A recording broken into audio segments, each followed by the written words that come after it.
Olha, Dilma Rousseff, é isso mesmo, prometeu processar Jair Bolsonaro, que, segundo ela, a acusou de ter participado do assassinato de um militar durante a ditadura. Aspas para petista: o senhor Bolsonaro responderá no juízo criminal e civil por mais essa leviandade contra mim. Ele não poderá se escudar no cargo de presidente da República e irá ser cobrado por suas mentiras, calúnias e difamações. Fecho aspas. A declaração, que gerou a polêmica, ocorreu na viagem do presidente aos Estados Unidos e foi a seguinte, aspas: quem até há pouco ocupava o governo tinha suas mãos manchadas de sangue da luta armada, matando inclusive um capitão como eu. Eu rendo homenagem aqui ao capitão Charles Chandler, um herói americano, talvez um pouco esquecido na história, mas que escreveu sua história passando pelo Brasil. Fecho aspas, foi o que afirmou Bolsonaro, sem citar o nome da ex-presidente empichada Dilma Rousseff.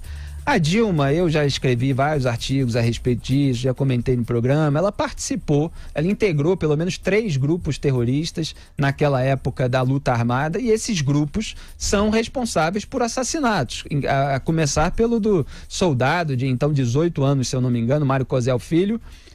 Houve um carro-bomba, foi acelerado para dentro de um quartel militar aqui em São Paulo e explodiu o corpo dele, despedaçou, e se pergunta até hoje o que a Dilma fazia nesse grupo, que tomou esse ato absolutamente drástico e extremo. Quer dizer, ela não foi a pessoa que acelerou o carro-bomba, mas o que ela fazia? O que ela estava fazendo? E é claro que quando a gente narra esses fatos que envolvem crimes pesados, a gente precisa ter um certo cuidado com a construção narrativa que a gente faz para não dar margem para que uma pessoa dessa, envolvida naquela luta armada com todos esses atos extremos, acabem processando, e o Jair Bolsonaro não costuma ter essa serenidade verbal para mostrar que ela fazia parte de um grupo, mas pode não ter sido, né? Não foi, pelas provas que se tem, evidentemente, a pessoa responsável por despedaçar o corpo de um militar, e nesse caso aqui ele se referiu ao do capitão Charles Chandler. Renata Barreto. Pois é, não sei nem por que a Dilma ainda existe. Sinceramente, se eu fosse a Dilma, eu ficaria muito quieta, né? Porque vamos combinar, ela gastou no último ano R$1.400.000 do dinheiro do pagador de imposto, com os benefícios que ela tem como ex-presidente, né? Ela ainda tem uma aposentadoria bem gorda, paga também pelos contribuintes, e sustentada pelas pessoas mais pobres, e obviamente ela é contra a reforma da Previdência. Então, assim, eu ficaria bem quieta, né? Porque além de tudo ela participou de grupos terroristas, sim, isso não tem como dizer que não. Talvez não tenha sido ela a puxar o gatilho, ou atacar a granada, ou fazer alguma coisa mais direta, digamos assim, no assassinato dessas pessoas, mas ela participou sim, então não tem muito o que falar, né? Exatamente, VPR, né, que foi responsável pela morte do Mário Cosel Filho, VAR Palmares, e pelo Colina também, Dilma Rousseff atuou. Diga aí, Rodrigo.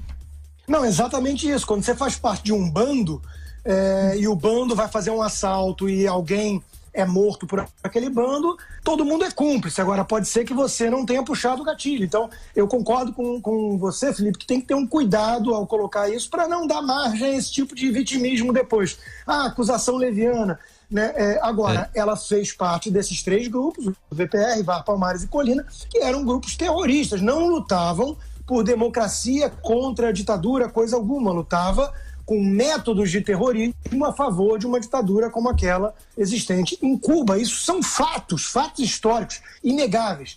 E essa narrativa toda que a esquerda tenta inventar, inverter, né, há anos, isso aí é que o presidente e outros vêm tentando desfazer. Agora, eu concordo com a Renata, o fato da Dilma Rousseff se manifestar publicamente, depois de tudo que ela fez com o país, já mostra a cara de pau e a impunidade do petismo nesse país. Quer dizer, destrói o país e, não satisfeita, não fica constrangida, envergonhada, quietinha no canto, sai falando besteira, sai se manifestando como se tivesse, né, opiniões construtivas para dar ao país e ao debate público, e não como aquela responsável por afundar o país em mais de 15 milhões de desempregados. Quer dizer, tenha santa paciência, é muita impunidade. O brasileiro tem memória muito curta.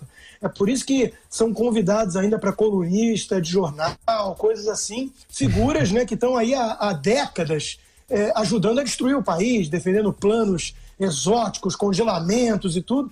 E esse pessoal, ainda mais na minha área da Renata, economistas, continuam como os especialistas que vão ser ouvidos para falar, por exemplo, o que pensam da reforma proposta por Paulo Guedes. É uma insistência no fracasso que eu vou te contar. Até Sérgio Cabral virou colunista, né? Fernando Haddad também, Lindbergh e Vanessa Graziotin são entrevistadores agora. Só leva em consideração a opinião do Bresser Pereira, gente. Bresser Pereira, vamos combinar, pai do congelamento de preços aí. Eles levam em consideração a opinião desse cara até agora. E você... Eu tava sendo sutil, mas esse aí... Não, eu não tenho... eu falo mesmo aqui, Rodrigo, tô pra isso aqui mesmo, pra ser testa de ferro, não me importo não, mas é o tipo de coisa que você olha e pro meu pai, né, que é mais antigo, de banco também, que passou por todos os planos e tinha todo aquele trabalho de refazer, de explicar para as pessoas até o que estava acontecendo com o dinheiro delas, e passou por confisco, e passou por tudo, e essas pessoas, elas continuam na cena. E fora isso, uma coisa que eu sempre comento é que, assim, o Brasil, né, adora pegar as ideias que deram errado no mundo, tudo que deu errado. Não, vamos tentar no Brasil porque agora vai dar certo. Quer dizer, é realmente uma atrapalhada sem fim. O caso mais emblemático disso, volta e meia eu cito aqui nesse programa, é a entrevista com o Nem da Rocinha, preso, chefe do tráfico numa das favelas mais famosas do Rio e do Brasil, dando entrevista e dizendo que acha errado o policiamento ostensivo nas favelas, entendeu?